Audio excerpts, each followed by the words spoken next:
Bismillahirrahmanirrahim. Assalamualaikum warahmatullahi wabarakatuh. Alhamdulillahirabbil alamin wassalatu wassalamu ala asyrofil mursalin wa ala alihi wa sahbihi ajmain. Rabbi shrah li sadri wa yassir li amri wa hlul 'uqdatam min lisani yafqahu qawli. Amma ba'du.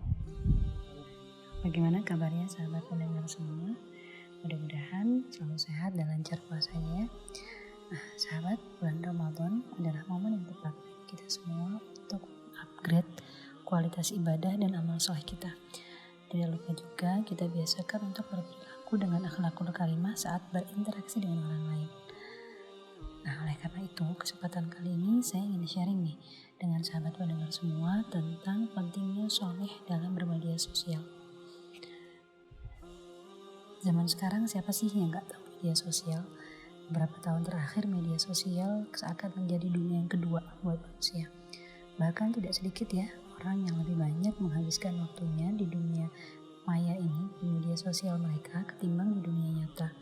Mereka berinteraksi, berkenalan dengan orang-orang baru, mendapat berita, share kabar-kabar yang tengah hangat menjadi perbincangan, sampai mengobrol lewat tulisan yang biasa kita kenal dengan chatting dengan teman-teman. Sebenarnya banyak ya manfaat yang bisa didapat dari media sosial ini, tapi juga banyak bahaya yang bisa ditimbulkan. Itu karena jika kita tidak menggunakan media sosial dengan sebaik mungkin. Hal ini sejalan sahabat dengan apa yang disampaikan oleh Al-Habib Umar bin Hafid, seorang ulama da'i dari Hadramaut. Beliau mengumpamakan dunia maya ini, media sosial ini, ibarat pisau. Jika kita menggunakannya dengan baik dan benar, maka akan membawa manfaat untuk kita. Tapi sebaliknya, kalau kita nggak hati-hati dalam menggunakannya, maka yang terjadi malah akan melukai diri kita sendiri. Nah sahabat, kesempatan kali ini saya mau sharing dengan sahabat benar tentang bagaimana sih kita bisa soleh dalam bermedia sosial.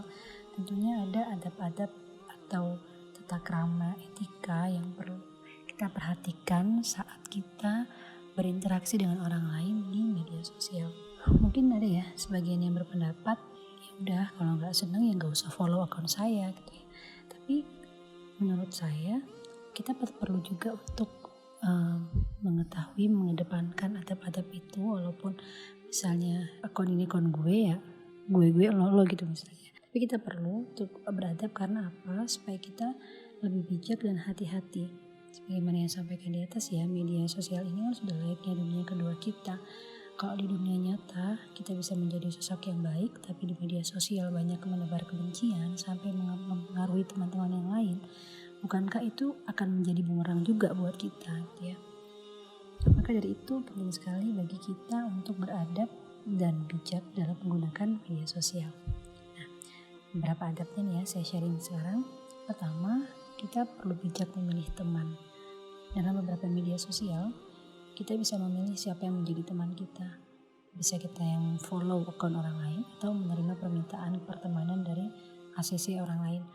Kalau dalam anjuran Kanjeng Nabi Muhammad SAW, kita disarankan nih untuk sangat bijak dalam memilih teman. Menurut saya itu pun perlu juga kita terapkan di media-media sosial kita. Karena kadang kalau sudah berteman ya, aktivitas keduanya kan bisa sama-sama terlihat. Bayangkan kalau kita berteman, walaupun di media sosial ya, di dunia maya, tapi dengan orang yang sukanya share berita-berita kebencian, yang gak jelas benar salahnya, pastinya kan kita akan membaca itu dan bisa akan sangat terganggu ya, dan takutnya kita malah percaya dengan berita yang malah mengganggu iman dan Islam kita. Parahnya lagi kalau kita sampai men-share berita itu dan menebar kebencian kepada yang lain. Jadi gak ada salahnya untuk selektif dalam memilih teman termasuk di media sosial. Kemudian yang kedua, berpikir dulu sebelum men-sharing sesuatu ya. Kalau istilahnya Gus Nadir dalam buku beliau, saring sebelum sharing. Kalau perintahnya Kanjeng Nabi, sebelum berbicara hendaknya kita pikir dulu matang-matang. Kalau apa yang kita bicarakan mengandung kebaikan dan manfaat, silakan ucapkan. Juga di media sosial, kalau apa yang kita posting, apa yang mau kita posting, apa yang mau kita tulis di komen postingan orang lain, kita pikir-pikir dulu. Kalau dalam status atau komen kita tadi ada kebaikan, maka monggo. Tapi kalau misalnya malah menjelekkan dan bisa menyinggung orang lain, diam lebih baik bagi kita. Kemudian yang ketiga, menjaga pandangan dari berita, foto, dan video yang berbau maksiat. Ini juga penting ya, bahkan sangat penting kalau menurut saya. Mengingat gampang sekali mengakses berita, gambar, atau video yang berbau maksiat saat ini. Jadi penting sekali untuk mengokohkan prinsip dalam diri kita, bahwa kita ini akan menggunakan pisau, arti media sosial, pisau ini untuk memotong sayur dan daging untuk dimakan, bukan untuk digunakan membunuh diri saya sendiri. Maksudnya, kita nih eksis di media sosial adalah untuk mengambil manfaat ataupun juga menebar manfaat kepada orang lain. Kemudian selanjutnya juga tidak menyebar kebencian.